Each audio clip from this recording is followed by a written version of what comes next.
So this would include fields of studies such as acupuncture, homeopathy, naturopathy, traditional Chinese medicine, and so on. Now, doctors' licenses, or rather doctors are licensed by the state medical board, and they're also governed by the American Medical Association. So anything that doctors do has to conform with, again, the evidence-based traditional medical practice. So let's say as a doctor has a patient who has high blood pressure. And let's say that this doctor, based on his own experience and success with patients, has found that patients who minimize stress in their lives, who focus on diet, exercise, yoga, medication, make sure they get adequate sleep, right? Those patients see a dramatic increase in the blood pressure, which may come down to normal and basically normalize, right?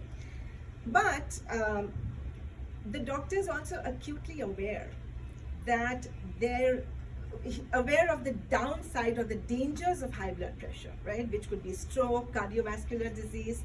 So how does this doctor in our Western world balance those two, right? Because on the one hand, they want to advocate and promote all of these non-traditional measures, but they're also bound by the parameters of their own medical license and possible legal liability.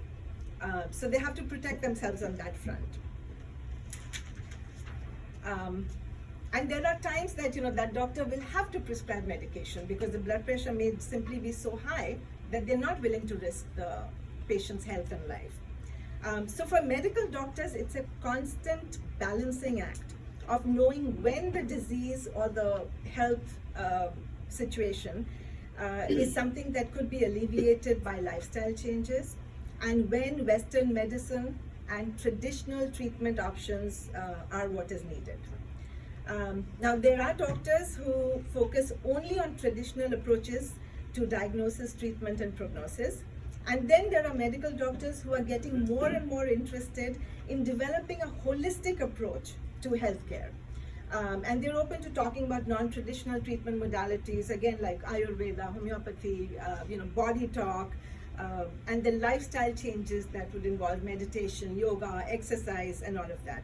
And we at CWC are really fortunate that we are led by doctors who are open-minded and forward-looking. They do an excellent job of balancing, what they need to do per the prerequisites of their license, and at the same time, they're open to looking at different things that could actually bring about positive change before an adverse condition comes into play in a person's life.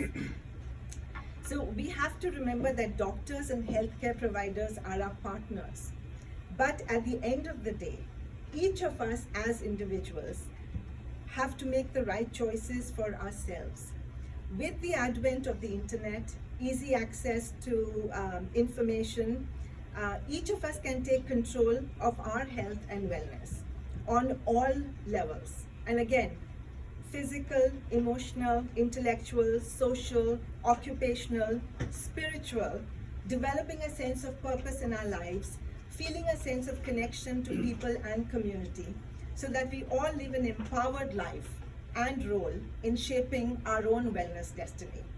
So on that note, I'm going to hand it back to the doctors, and we look forward to getting a lot of wisdom and leaving here with